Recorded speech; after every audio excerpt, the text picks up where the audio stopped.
السلام عليكم، يا رب تبقوا بخير وبسعادة وصحة. ان شاء الله النهارده هنرد على سؤال مخيف، اكتر سؤال بيجيلي من الناس اللي قربت ان هي تيجي كندا، قادمين الجدد. هل ان انا هقدر ان انا الاقي شغل بسهولة؟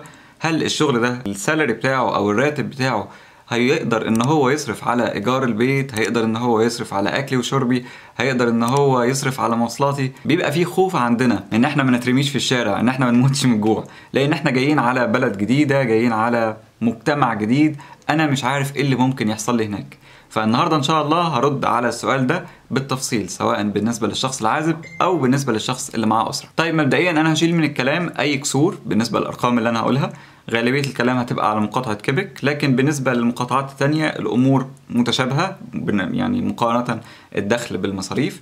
وتالت حاجه طبعا لازم نعمل في حسابنا النسبه والتناسب، يعني الشغل اللي انا هشتغله ومصاريفي، ده هيبقى عامل مهم جدا. تعالوا الاول نتفق على حاجه، البهدله اللي احنا متوقعين ان هي تحصل غالبا ان شاء الله ما بتحصلش. مفيش حد بيترمي في الشارع، مفيش حد بيموت من الجوع، الكلام ده يعني مش موجود. ليه؟ لان النظام في كندا الى حد كبير بيحاول ان هو يحمي الناس، في اشتراكيه شويه في القانون. فالمخاوف دي بتبقى موجوده لما انت تبقى بتحاول ان انت تمتلك بيت وبتدفع اقساط مثلا وفقدت وظيفتك، تبدا ان انت تقلق. لكن قبل كده لا، القلق ده ما بيبقاش موجود بشكل كبير قوي. خلينا نبدا بالعزاب. اول حاجه لازم انت تعملها اول ما توصل هو ان انت تدور على وظيفه فورا، وتدور على وظيفة، مش تدور على مسمى وظيفي.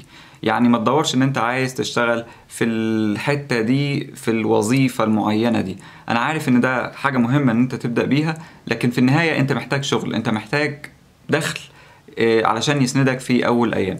فانت لازم ان انت توصل للنقطة دي، وتوصل للنقطة دي عن طريق اي حاجة، سواء كان الشغل ده بارت تايم يعني دوام جزئي، تشتغل في كذا حاجة علشان توصل لعدد ساعات معين، او تشتغل فول تايم من الاول، ودي حاجة كويسة. انا هحاول ان انا احسبها معاك كده بالتبسيط. لو افترضنا ان الحد الادنى الاجور هو $12 للساعة، وانت بتشتغل في الاسبوع حوالي 40 ساعة، 40 ساعة ده الفول تايم. فانت لو اشتغلت مثلا بارت تايم في وظيفة معينة، اشتغل بارت تايم في وظيفة تانية برضو 20 ساعة، فانت تبقى كملت ال 40 ساعة فول تايم.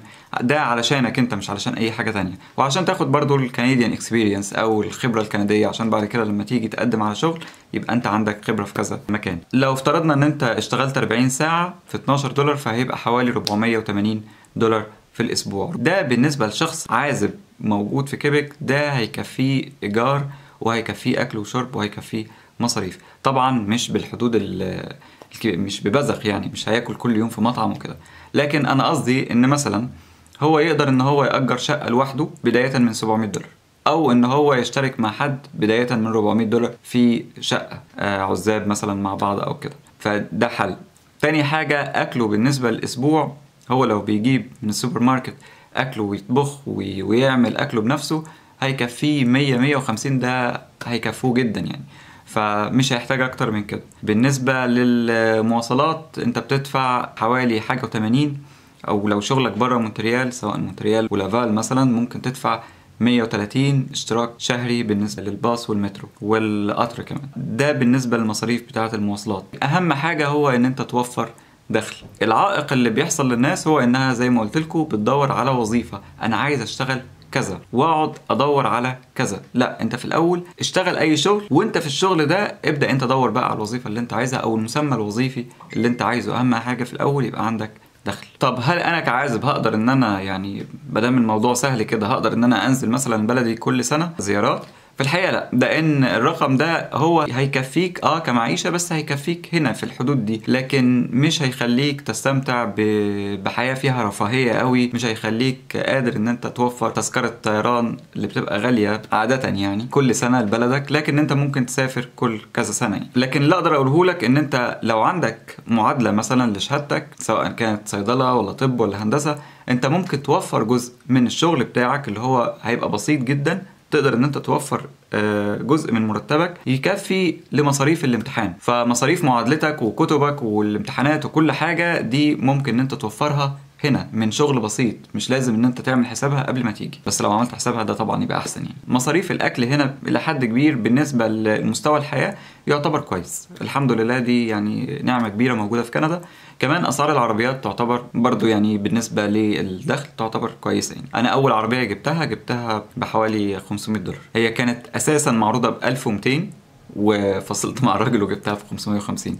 مصريين بقى لازم نفاصل وكده. انا بقول لكم على الاسعار دي بس عشان تاخدوا فكره قد ايه المواضيع اللي بتبقى مخوفانا قوي لما بتيجي هنا بتلاقي ان المواضيع ان شاء الله بسيطه جدا ما فيهاش اي مشكله. طب احنا كده الحمد لله ممكن نكون اطمنا شويه بالنسبه للعزاب. طب بالنسبه للمتجوزين بقى، بالنسبه للمتجوزين هو نظريا هو المفروض يبقى احسن، لكن عمليا على ارض الواقع الموضوع ما بيبقاش احسن قوي. ازاي الكلام ده؟ المفروض ان الدوله بتصرف لك معونه للاطفال. لو انت متجوز وعندك اطفال، طفل 2 3 ايا كان، بيتصرف لك معونة على عدد الأطفال دول. بيتصرف لك معونة من كندا كدولة، وبيتصرف لك معونة من المقاطعة اللي انت عايش فيها. بتختلف طبعا الأرقام من مقاطعة للتانية، لكن في النهاية انت بيتشال من عليك شوية عبء بالنسبة لمصاريفك بسبب معونة الأطفال اللي بتصرف. لكن في حاجة مهمة بقى، انت بتقول ماشي انا هنزل اشتغل ومراتي هتنزل تشتغل مع معونة الاطفال الدنيا هتظبط، وده كلام نظريا صح. لكن لما انت هتنزل تشتغل ومراتك هتنزل تشتغل كمان، الفكرة كلها ان انت هتبقى محتاج ان انت الاطفال يقعدوا في مكان، سواء كانت حضانة او تجيب لهم بيبي سيتر مثلا في البيت او مع مربية او ايا كان. الكلام ده بيبقى مكلف، يعني اليوم ممكن يتحسب ب25 او حاجة زي كده.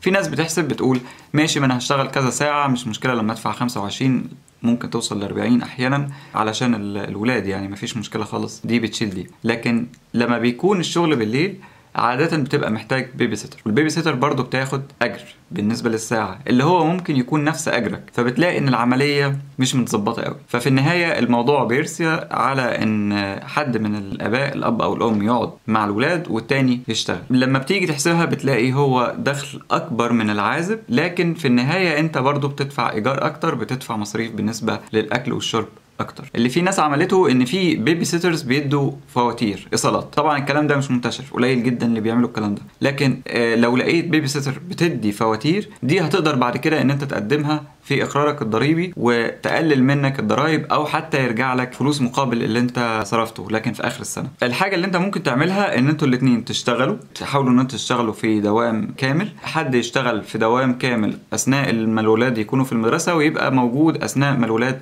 بيكونوا في البيت، فده هيوفر عليكم كتير. طبعا انا في الكلام ده انا بتكلم على فتره في بدايه الهجره، في بدايه المشوار. انا ما بتكلمش ان دي هي الحياه المثاليه او الحياه اللي انت هتستمر عليها لفتره كبيره، انما ده في الاول بس علشان يعني نقف على رجلينا ونبدا ندور على المسمى الوظيفي بتاعنا بقى، نبدا في معادلاتنا او ندور على شغل احنا حابينه او كده. لا، ده مجرد شغل كده في البدايه بس. فلو جينا مثلا نعمل حسبه تقريبيه، فالحسبه التقريبيه دي هتبقى 1400 و1400 الفردين بيشتغلوا، والمعونه بتاعه الطفل مثلا اذا كان في طفل في البيت فهيبقى مثلا 500، فاحنا كده وصلنا ل 3300. بيجي لك كمان معونه الجي اس تي، دي في حاله ان انت يعني دخلك قليل بتبقى حوالي 210 كل شهر او كل شهرين حاجه زي كده. فبتلاقي ان الموضوع بيمشي تمام، مفيش مشكله. اهم حاجه واللي نحط عليها يعني او تحتها 100 خط هو ان انتوا تلاقوا شغل فورا في اي حاجه. انا عارف ان الموضوع بيبقى صعب، خصوصا لو انت جاي من فئه تعليميه معينه ومعاك شهادات، معاك خبره طويله، بتبقى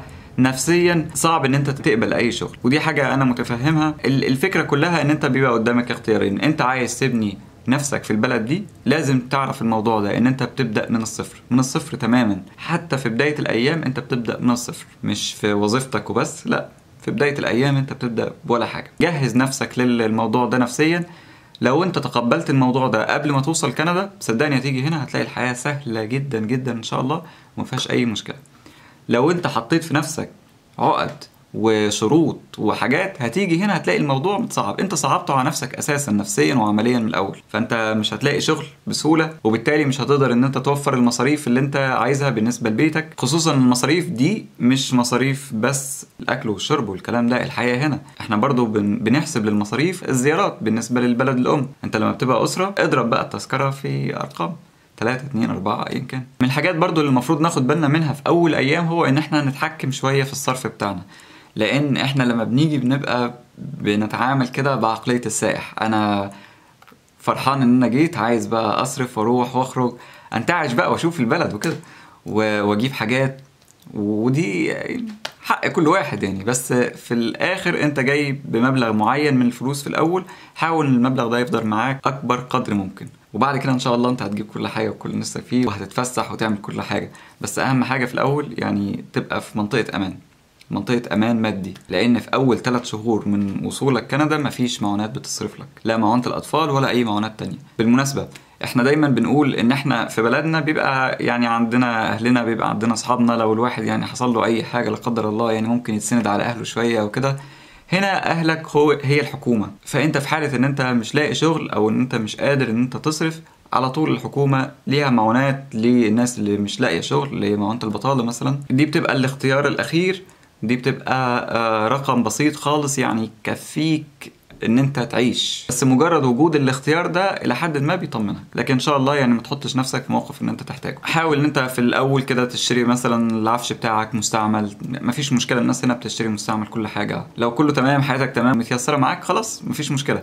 لكن لو انت جاي برقم معين، حاول ان انت تحافظ على الرقم ده على قد ما تقدر. انت ممكن تفرش بيتك كله ب 200 300 دولار والدنيا تمشي في اول ايام يعني. طبعا كمان في اختيارات تانية، وهي اختيارات الدراسة. ان لو حد مثلا عايز ان هو يدرس، كمان الدولة ممكن توفر له، زي ما اتكلمنا في حلقة الدراسة في كندا اللي هي بتاعة المنح والقروض، الدولة ممكن توفر له منحة وقرض. طبعا القرض هي مشكلته ان هي بتبقى دين عليك المفروض تسدده، لكن المنحة بتبقى هبة، حاجة ليك لا تسترد، يعني ممكن نسميها معونة دراسية. في النهاية اللي أنا حابب أقوله إن شاء الله ما تقلقوش من أي حاجة.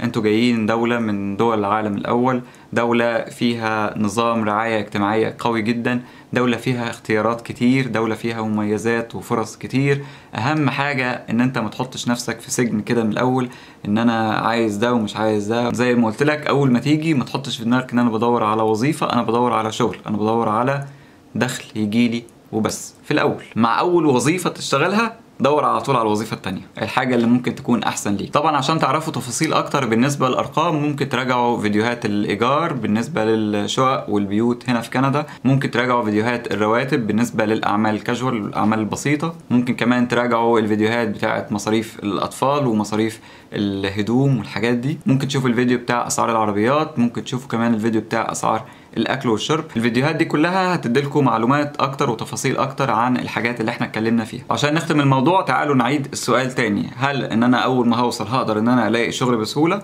هتقدر تلاقي شغل بسهولة في حالة ان انت بتدور على شغل وبس، نقطة، من غير أي شروط. هل راتب الشغل ده ممكن إن هو يوفر الأكل والشرب والمصاريف والإيجار والكلام ده كله؟